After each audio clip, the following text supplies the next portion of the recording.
top we're told, with his boat and a camera in hand, making history from the land. Singing tunes and catching waves, every sailor's dream he craves. But the song he played ain't free, so you get these lyrics instead of glee. Oh, Benjamin cruising by the sea, Cape Horn's no match for your spree, swapping famous tracks for fun, 'cause copyright won't let us run. Wind in your hair, the ocean roars, Benjamin conquers nature's laws, tried to serenade with style, but copyright said wait a while. Every turn a dazzling sight, sailing strong all day and night. With a smile he sets the tone, even if we can't use rolling stones. Oh, Benjamin cruising by the sea, Cape Horn's no match for your spree, swapping famous tracks for fun, 'cause copyright won't let us run.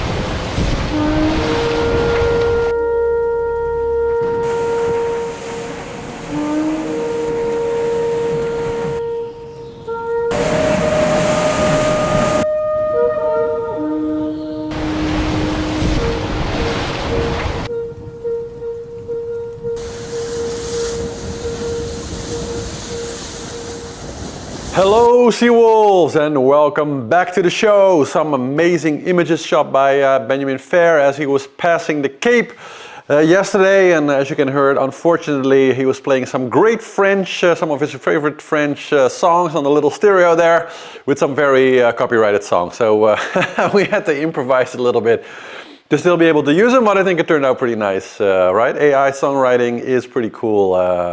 We found another use for it today, I guess. Welcome back to the show. Sorry for the small break yesterday. I had to go out for a hike with the doggo, but I think it's also good, like, you know, like with the race sort of coming to the point where at some point inevitably, you know, people will finish and, you know, our daily coverage, you know, will end again. I think it's also good, you know, so we prevent the absolute shock of suddenly no more seawolves every day.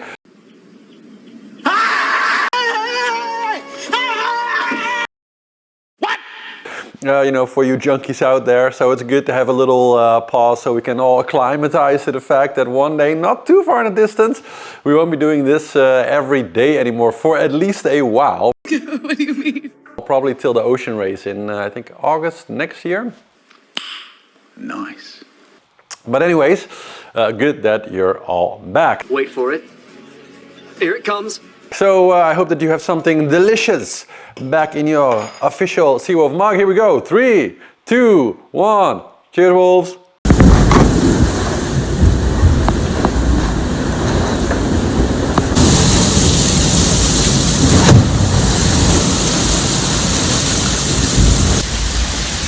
it's a little bit wet and wild, but that fits the circumstances because we are on final approach to the Cape Horn. It's less than 600 miles to go. We're currently averaging sort of 19 knots, so that's a 450 mile day. So we're certainly going to get there sort of middle day tomorrow. And this is super cool. I love sailing like this.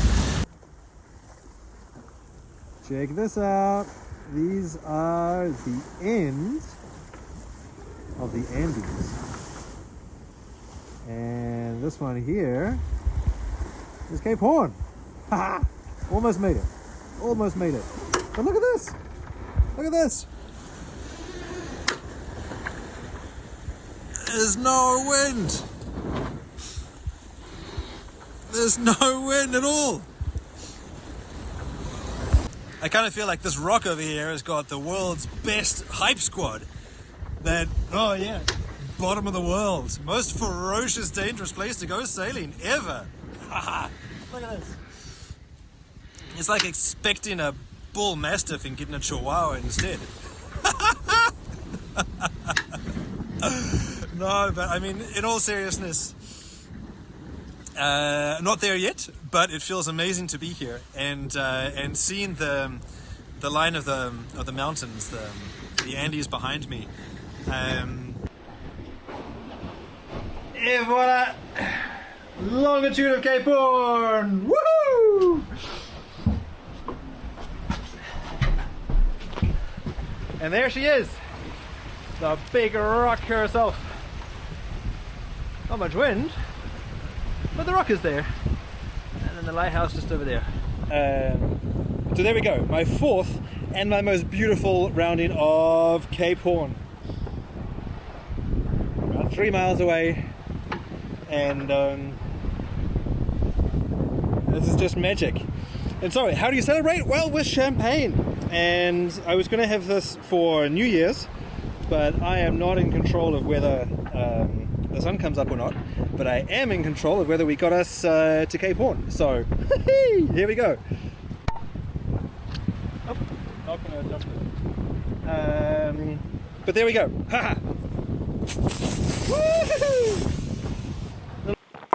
Yeah, so Conrad again, full of brave statements there, saying that the Cape Horn is just a tame little kitten compared to the lion that it can be.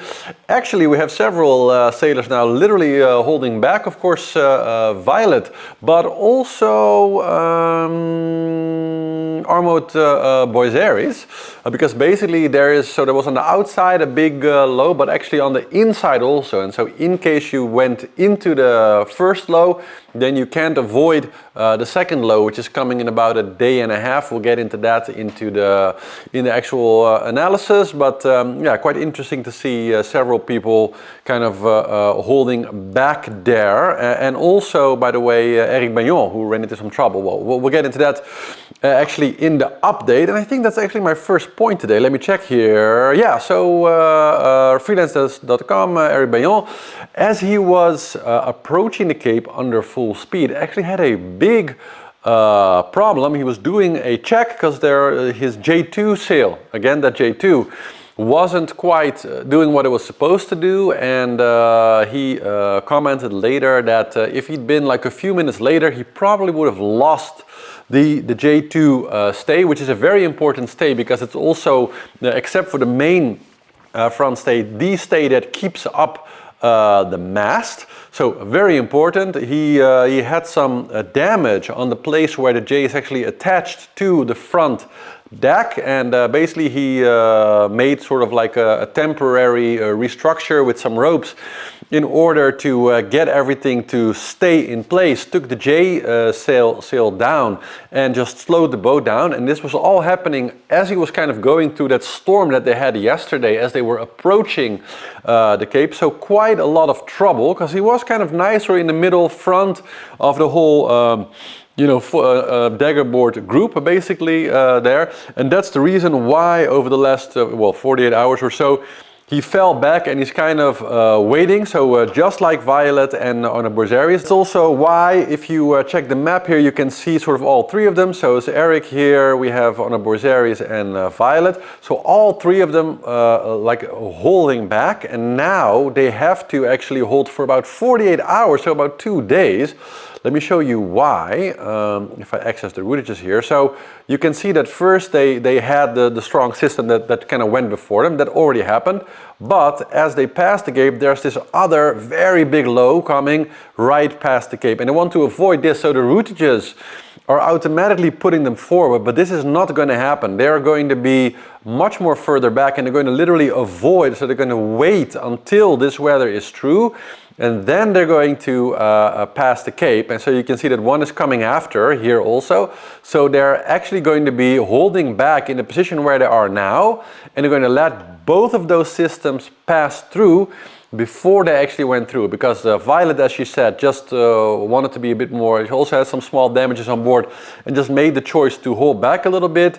On a Boiseries, same thing. Eric wasn't going to do that. He was going to accelerate through, but now with his J2 damage, also made the had to make this decision to wait for 48 hours. So that's a long wait to kind of hang out there for another 24 hours or so at the moment of me taping this, for both of those systems to progress enough so that they can kind of go in there and avoid the worst of the worst as they pass the Cape there. So yeah, really unfortunate for all three of them as far as their rankings, because they were doing, all three of them, like so well in that whole daggerboard group, and so that's why they're literally waiting, and that's why also over the next 24 hours they're still not moving past the Cape, because they're waiting for that weather to pass first. Then Eric Soudée on board of freelance.com. You can see he's sort of around where Conrad is, also like slightly behind. He had to actually abandon ship, or he had to jump in the waters about 3 degrees right now there, so pretty cold, in order to retrieve the halyard from his code 0, because something broke, and the halyard, so that's the line that actually keeps the sail up, ended up in the water and wrapped around his keel, so very problematic, because if that gets stuck in the actual keel swinging mechanism, well, there's all kind of problems that you don't even want to imagine going on. So he had to essentially stop his boat, jump in and retrieve it. So he did that, so pretty interesting maneuver there. And Ollie had an interesting night, because just like Conrad did before, Ollie ran into a massive iceberg yesterday.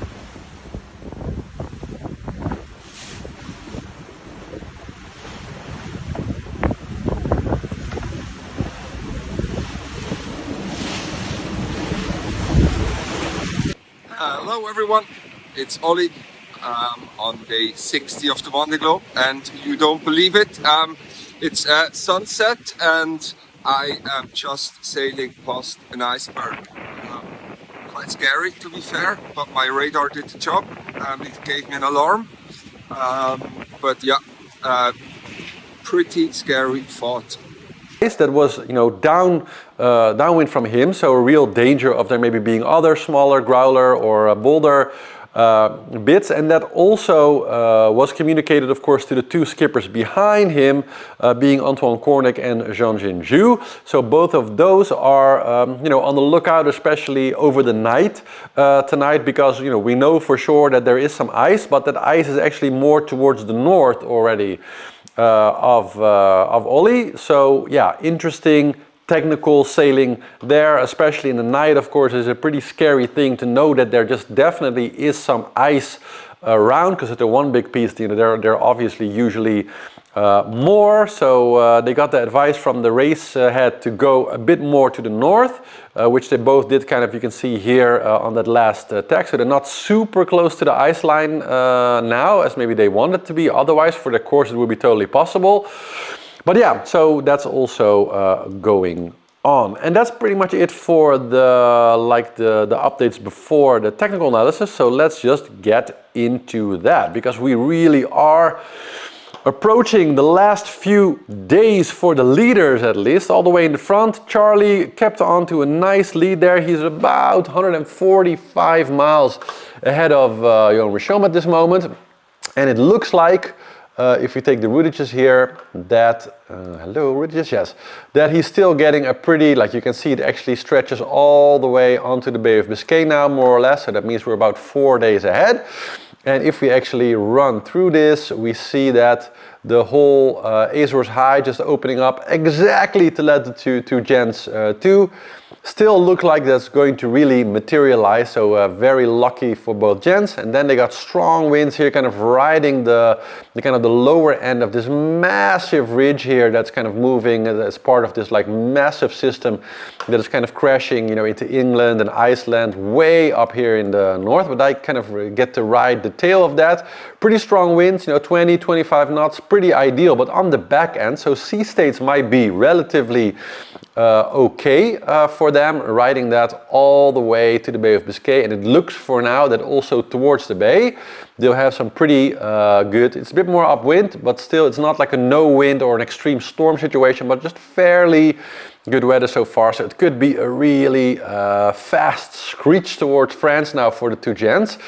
And it also means that yeah, the prediction here, so this is 4 days ahead now. So that would mean that they could potentially land somewhere on the 12th, which is really on the early side of the predictions right now. And of course, they're not there yet. So from this point on, it would be a day and a half, maybe two, depending on the weather. If it's upwind, maybe two days and a half, if they're especially unlucky or if the wind crashes out. But it really does look like a finish between, let's say, the 12th and the 15th or so is very likely for the two gents. So that is very interesting to know. Sebastian, yeah, so a bit behind the lock. It does seem like he's going to get through kind of the years.I pretty good as well. So it's not exactly, you can see that he's getting a little bit, maybe some of it. But after that, moving through, and he'll be able to run that same ridge for a little bit. But you see that he's more kind of right in, like just hooking into the weather, a lot less fortunate in that sense as the other two gents by there. And so a little bit more of here also in the beginning, a little bit more, some light stuff at least from the years.I as is predicted there. So still doing good, and it looks very much also like he's going to be able to hold on to that very coveted third place. So very good on him there. But you see that the gap between the two leaders and him has gotten like pretty damn large. So that's unfortunate. Then Jeremy. So a bit like what I talked about before. I was hoping that he would be able to kind of hold on to that fourth position. And so far, so good. Where is he now? Yeah, so far so good. He's been able to hold on, but he does have Sam Goodchild right, in his back, and Boris now in 6th position, so he moved up another place, also close on his heels. So the gents are sailing hard, and you see that, yeah, all the different strategies here of kind of getting past Rio. We have Nicholas Lundven and Paul Malott much more to the west. The rest going for the eastern route. So far that seems to work quite well for them. I've got Jeremy selected here. If you look at the routages, we see that all of them a bit more to the west, but then they should be in some more wind. And as far as a prediction, it shows that they should have a pretty good way of sort of flying out there, and then we kind of get towards the doldrums, and that's more or less where it ends. But the weather around the doldrums has been pretty steady for the last like 4 weeks or so. It's been very isolated here in that usual corner off of Africa, and the rest of it like pretty light. So there's some deceleration. There's some areas, always that stripe here where there's a little bit less wind, where the two systems, northern and southern hemisphere kind of collide. But it hasn't been the usual where it sometimes can really stretch all the way across the ocean of just like very, very low wind. It seems that they also will have a pretty good path through. And then for them, especially for the leaders, so the first 4 boats or so, it will also be very much up to the years.I. Will they be able to move through there in some kind of cool, efficient way, just like the leaders, or will they get stopped? Like we still don't know. And for them, that's still, about 4 or 5 days away before they get there. So as the front guys are going to be finishing, they are going to just be hitting the years.I at the same moment. So kind of both for both groups. Then what is going to happen? Then behind there, so a little bit lower, we have Clarice Kramer, Samantha Davis, and also Benjamin Detroit, who really took the more western route compared to those two. It seems that as far as the prediction goes, it's pretty much comme ci comme ça, like how they're going to get through it. So it predicts that they're going to get pretty much back together there, kind of near the coast, then go a bit more to the west again. So yeah, they took very different approaches, but as far as the predictions go, it says that they're going to be ending up more or less in the same place in a few days again. And then we have that corner situation where we have now Jean, we have Alan Rora, we have Damien Seguin there, pretty stuck, and Roman Atanasio. Very light weather, and let me pick Jean here. For them also a lot of different things they can do. For some reason they've all decided to go more west, try to hook into those winds a bit more, away from shore, even though to my mind it looked like at least some wind was more steady around the coast all the time, but they know best, I guess. And then as they hopefully will move through it, as you can see, it's pretty much a bit of a like Ollie situation. They're kind of moving with the light wind, kind of keeping them in the very relatively low amount of pressure, not a low pressure, but just high pressure, but like low amount of wind. And there's no real end in sight until maybe 4 or 5 days when you see it starts to get better, but gets better actually around the whole area. So if they would have been more closer to the shore, I again think they would have been in the wind all the time and would have maybe been able to make more progress, but who knows. So that's kind of what's going on there. As far as position, yeah, it's so chaotic. There's just no way to say what's going to happen there. Then we have the dagger board group. Very interesting things, by the way. Yannick Besthaven back underway. So I guess they made the repair and he's just sailing back home again. So that's good news for Yannick and for his sponsors that at least he's back under sail again. So that's good to know him. In front here now, Isabel Joschke kind of leading. So we know that Giancarlo Pedato had some engine problems. And that Isabel Joschke sailing on one foil, just like Simon in front, but yeah, so far she has managed to kind of regain her speed, although they're in pretty much very low winds there, so a similar situation. Benjamin Fair, we talked about that, had some interesting issues, but doing okay now again and still sailing fast and holding on to his position. Behind there, Tanguy, who ran away a little bit from several, like he was kind of ahead of this whole group here, like quite close to all of them, but he's really managed to take a different tack, let's say, taking more the southern route for the Falks and not going sort of on the inside of the isle here, which I think most of the sailors here, now Conrad included, are trying to do. And yeah, so far a bit more southern, a bit more western seems to be paying off for him with a lot more speed, so good on him. Then we have this group, so Conrad, we have Louis Duc, we have Sébastien Marcet, and we have Guirec Soudée, who had to do a little swimming earlier today, as I told you about. And a little bit more to the south, Kajir Sharishi. So all in all, they've pretty much made it to the Cape, right? You saw the video by Conrad earlier. And Conrad now in place 23, so he fell back one position, but I would say as far as positioning goes now, he's doing a good speed, and I think if they go for that route here between the islands, that should be putting him in 22nd position again. So for him, the whole Cape Horn transition has been a pretty good maneuver so far. We already talked about the handsome threesome here waiting for the bad weather to clear, so we know what's going on there. And well, Ollie finally in some wind, doing 15 knots again, or about 13.6 actually over the last hour, but he's finally just sailing along nicely, so that's very good on him. And we also already talked about Jean Ginjou and the rest behind there. So then we just have here Fabrice Amadeo and Manuel Cosin, very close to each other. I think they just decided to fully duel it out, and their boats seem very competitive with each other, so must be super fun for them to just be able to focus on each other, race each other throughout this place. Looks just super cool.